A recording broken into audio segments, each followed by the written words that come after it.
Okay, it's working. Greetings and salutations to you all once again. It is me, the Ravenous Spectre, and we're going to do a little bit of a pickups video today.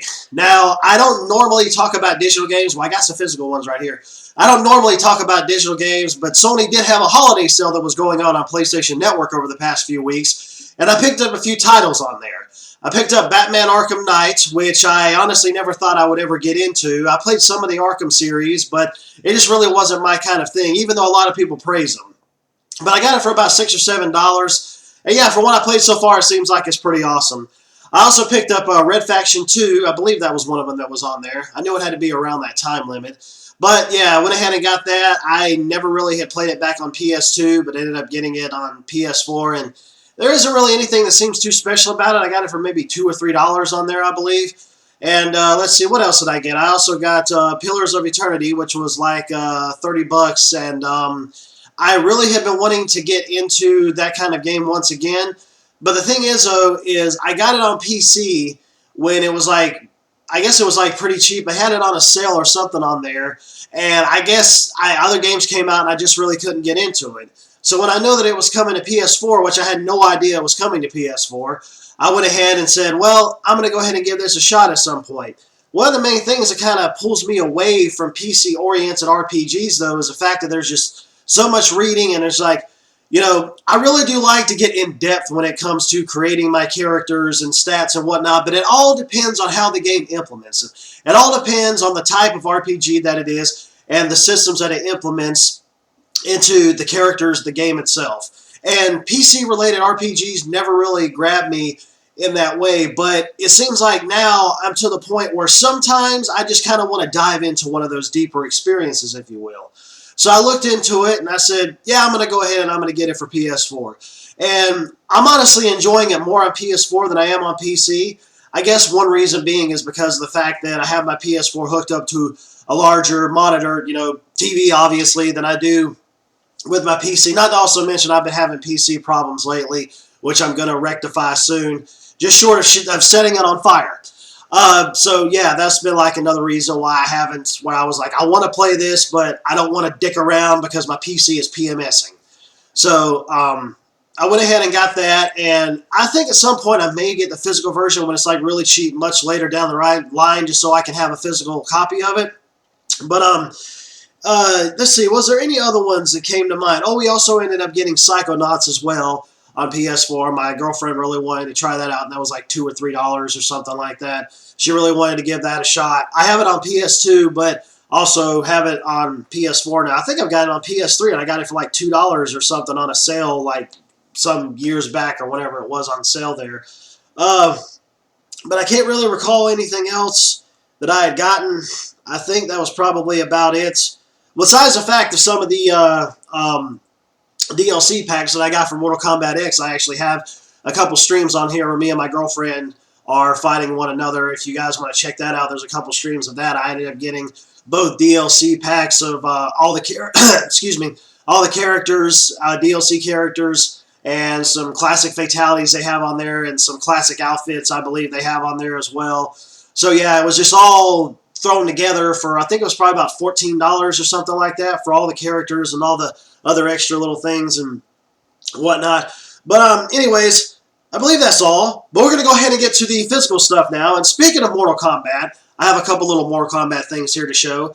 And there's been pop figures that have been put out for Mortal Kombat. And I believe I actually ended up talking about the Scorpion pop figure that I have, which is over there on the shelf somewhere. But if I haven't, yeah, I got the Scorpion one. I don't really go back and look at my videos too much to try to really remember. I just try to remember from memory. But a lot of good that's done me sometimes. But anyways, the first one that we have here is Sub-Zero. I really have been wanting to get Sub-Zero because of the fact that, well, it's Sub-Zero, and honestly, when I first started playing Mortal Kombat, he was my all-time favorite character. He truly, truly was. I loved his ice abilities and all of that. I'm not really going to bother to pull him out. I mean, you can kind of see right there, see what he's all about. But the thing is, though, is I had gotten that, I ordered it off of eBay, and before it even reached me, I found something else out in the wild that I wasn't aware that I was going to stumble across. I'd heard about it, but I didn't think that I was actually going to find it. And that is the Scorpion and Sub-Zero double pack right here. It's kind of funny, as you can see right there, Scorpion is frozen and Sub-Zero is on fire. So yeah, a little funny kind of thing they got going on there. Sub-Zero froze Scorpion and Scorpion set him on fire. So definitely a really awesome double pack that I was glad to be able to find. And definitely don't regret it, especially when I was taking them out and looking them over and everything. I was like, yeah, these are pretty sweet. They look pretty awesome. There's a couple other of the Mortal Kombat figures, which is Liu Kang and Katana and Raiden, and maybe I'll get those at some point. Maybe I won't. If I do, more than likely it may just be Raiden. Didn't really care anything for Liu Kang or Katana, but yeah. I also try to look for seeing if there's like a lot of detail in some of these figures as well before I end up getting them. If it looks like it's not a lot of detail and something really interesting to look at, then I'm just not going to bother, because I just kind of feel like, to me, that's just a waste of money. It's like, hey, I'm just buying a piece of plastic, but there isn't enough detail here to really distinguish what it really is besides the name that's on it. But anyways, now we're going to go ahead and we're going to get to the games here. And over the Christmas break, me and my girlfriend ended up going to spend time with some of my family, and we also went to this place called Player's Choice at a mall, and I picked up a game there. I always had loved this store. There's just like a lot of stuff there. I don't always agree with all the prices that they have, but that's just the way it is in any store that you go. You know, you don't always agree with the prices they have, but you get what you can. You know, and honestly, I think it's an awesome store. There's just a whole lot of nerdy stuff there. Games, movies, comics, retro games, new games, just a whole lot of stuff. A whole lot of awesome stuff. But anyways, the game that I got there is for PlayStation 2. Pikachu! Anyways, Draken the Ancient Skates for PlayStation 2. This was one of the first games that I ever had on the PlayStation 2 back in the day, and I sold it for whatever reason. I have no idea. But I played it, and I beaten it. I think I actually cheated through it, you know, because cheating in single-player games is all well, fine, and peachy with me, because you're not bothering with anybody else. And anybody's got a problem with cheating in single-player games, can go suck a bag of dicks! But anyways, the fact is that this was, honestly, at the time, it's an action RPG, and you're basically this chick that ended up having her soul bonded with a dragon. And there's kind of like this open world thing that's going on. I don't know if it's like fully open world or just like hub world, open world, if you will. But you fly around on the dragon to go and get to other different places and go and get to other different quests and whatnot. And interesting hack and slash action RPG.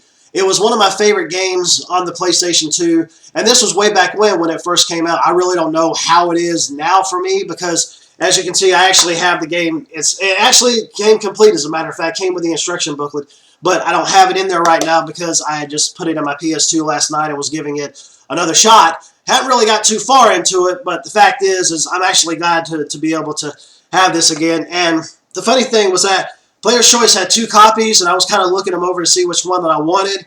And basically I was looking to see if they were complete and see, you know, how the case was and whatnot. And so this one was the best one. The other one had some type of smudges or something on it that I couldn't really identify what they were and probably didn't want to. But anyways, yeah, that one is really cool if you guys are looking for like an action RPG to kind of get into. One of the earlier ones to come out on the PS2. I believe it came out in 2002, as a matter of fact. Yeah, so that was in the early stages of the PS2. I believe the PS2 came out in 2000, I think. But anyways, but the next one that we have here is Legaia Duel Saga, Legaia 2 Duel Saga, and I think I probably had talked about this before, I believe. But if I have, I apologize. But anyways, yeah, it's the second game for the Legend of Legaia series, because there's only been 2 of them. Really awesome on the first game was really awesome. I loved it on PlayStation 1. The second game was really cool too, but the story didn't really grab me too much, at least way back when. But then again, I think I was also cheating in this one as well, but I don't really know everything that happened in it or really remember. I don't know if there was some side quests or something that I had done in it or didn't do in it or whatever. So definitely looking forward to going back and playing this one again. If I already talked about this one before, Well, I'm sorry. I thought that maybe I didn't, or maybe I had mentioned it or something. But anyways, yeah, I just remember now I talked about it, I believe. But okay, if people didn't see the previous video regarding this one, then oh well, there it is. But yeah, it's really cool. You end up taking all these different moves and mixing up these combos and turn-based battles and using them against your enemies and, you know, kind of usual JRPG kind of thing going on. And so, yeah. Anyways, since I already talked about that one, I don't want to go too much into detail about all of that once again, considering it's already been done. But anyways, the next one that we have here is Okami HD. Now, I had this one on the PlayStation 2, played it, didn't beat it, got pretty far into it, cannot recall how far I got into it, really. But when I had sold my PS2 at the time, and also sold the game with it, which was really stupid, but I ended up getting it on PS3 for like a few dollars on a sale that they had a couple years ago. And of course, it wasn't physical then, it was just digital. I played a little bit on there, and then I finally realized they were coming out with a physical version for PS4. Went ahead and snatched it up, and actually, I ended up getting this one for free, if you will, because one of my girlfriend's nephews ended up going and giving me a $25 gift certificate, gift certificate, whatever, to Best Buy, and I went ahead and ended up purchasing this and still had money left over. So, yeah, definitely glad to get this as a gift. You might as well go ahead and say it's a gift, you know, because I didn't put any money into it. But the fact of the matter is, I was waiting for this to drop more in price. It was just $20 to start out with, but with my Gamers Club Unlocked membership, it knocked off like $5. On top of the fact of me using the gift card as well. I'm going to say gift certificate again. On top of me using the gift card. But, yeah, definitely a beautiful Zelda-like kind of game. Open world-ish, if you will. Open hub world-ish with a nice little calligraphy, watercolor look to it. Very gorgeous, very beautiful to look at. Really cool because you play as a wolf goddess, Amaterasu, and her trying to expel the darkness from the land. And the way that you utilize this thing called the Celestial Brush, it allows you to create things in the environment or attack enemies. And really awesome game. Definitely, for sure. And I got a little bit of a gripe with this. Once again, it turns out that, yeah, it kind of got broken there in the delivery process. I have it in my PS4 right now, so it's not going to fall out or anything. But if you guys can kind of look right there, it's like kind of broken there on the bottom. Yeah, I have no idea how that managed to break on the inside, because usually it's always happened on the outside. So, yeah, I mean, I can understand if it's like a busy kind of job, and it can get kind of hectic sometimes with delivery, especially during the holidays, during Christmas, and so on and so forth. I can understand that. But then again, this has also happened to me like 3 times prior before Christmas or anything even rolled around. So the thing is I guess I don't really blame the ones delivering it so much as I do dealing with those who are packaging them. I really do think that they need to have, and they probably already have this, but I think they need to use it for games too. They need to have some type of hard plastic exterior with bigger bubble interiors, because honestly, those little what is it, like environmental friendly bubble sleeve wrap things aren't cutting it. I mean, obviously, because that's what these things ship in. And it's crazy. What the hell was that? I think it was my chair. Made some kind of noise. Lucky, was that you? No, he's asleep. And that must have been my chair or something. Anyways, or maybe the house is going to blow up. I don't know. Jesus Christ. But anyways, the fact of the matter is that this is an amazing game. Definitely everybody should check it out. It's on PS2, it's on PS3, it's on PS4, it's on PC now, and it's on Xbox One now as well. So there's really no reason for anybody not to try it out if you're really looking for a nice, gorgeous, awesome Zelda-ish kind of game, if you will. But yeah, so it would be nice if they ended up having those kind of containers for these things, especially knowing that they're fragile, and probably because of the fact that I guess that the cases are just weak as piss. It would be nice if they had something like that to put these in. So yeah, if the Postal Service or anything hasn't thought about that at this moment, well, you can go ahead and start sending me my check. I gave you an idea. Send me my money. I gave you an idea for actually, hopefully, packaging these things more properly so that they don't show up broken and busted and disgusting. Yeah. So, anyways, that was a little bit more of a non-rantish right there, but just trying to, I guess, make a point in the process. But the last one that we got here is once again, one of those PC RPGs, like I mentioned previously, that came out on console that I wasn't aware that it was going to come out on console until after the fact. But I never had gotten this one until now, so I didn't get this on PC previously or nothing. And that is Torment Tides of Numenera. Once again, one of those PC kind of RPG thingamajiggies. And I barely scratched the surface with this since I just got it recently. Got it for like 20-some, I think it was like $20, $25, something like that. And what was good was the fact that it comes with some actual extra physical content. I got this pre-owned and I was wondering if it was in there. And I actually asked the person, I said, well, is the soundtrack in there and everything? He said, no. He said, considering it's pre-owned, it wouldn't be in there, but he was wrong. Because turns out that the soundtrack is indeed in there, along with the game. And so, yeah, I was definitely excited about that. I actually had looked in it previously to check and see if the extra stuff was in there, but I didn't look behind the map that came with it. I'm like, oh, yeah, cool, the map is in there. The game's going to come with it, obviously. So I wonder if the soundtrack is, but I didn't bother to check for the soundtrack thingy, but surely enough, it's in there. And it also came with a map as well of the world. I guess it's mainly the world that you're going to be traversing in throughout the whole course of the game.